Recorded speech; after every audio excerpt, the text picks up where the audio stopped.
شوارع الرباط ترقص على أنغام الموسيقى. إنه مهرجان موازين الدولي للموسيقى في المغرب، أو إيقاعات العالم، الذي تشهد دورته 11 إقبالا جماهيريا كبيرا، وتشارك فيه باقة من أشهر الفنانين العرب والعالميين من 50 بلدا مختلفا. العازفون عندنا في راجستان يعشقون الإيقاعات، ونحن مسرورون عندما نرى أن جمهور المهرجان الرائع مستمتع بالمشاركة معنا. هذا تبادل حقيقي بين المغرب والهند.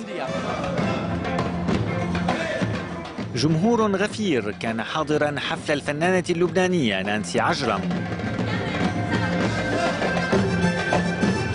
هلا أنا قبل ما أكون فنانة أنا مواطنة، وأكيد كمان بتأثر فيه الأحداث، فإن شاء الله يكون كل شيء عم بيصير لصالح العالم العربي، إن شاء الله يكون لصالح. ما بعرف كثير بس إن شاء الله.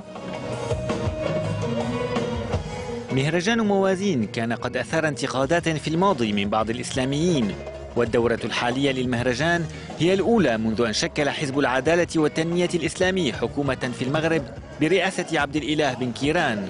وأما التهديد الذي يمكن أن يمثله الإسلاميون للفنون في الدول العربية فقد أجاب عنه الفنان الجزائري خالد بكلمات صريحة.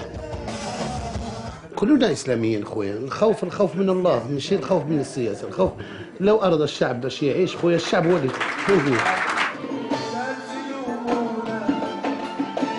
الفنانون المشاركون في مهرجان موازين أشادوا بالفنانة الكبيرة وردة الجزائرية التي توفيت في 17 من أيار مايو عشية افتتاح المهرجان.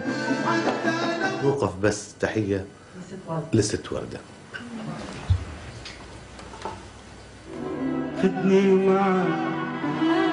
نخبة من نجوم الفن العربي تشارك في المهرجان كفضل شاكر ويارا وكريم الصقلي ومروان خوري، إضافة إلى نجوم الأغنية العالمية على غرار ليني كرافيتس وغلوريا جاينور وجيمي كليف وماريا كاري.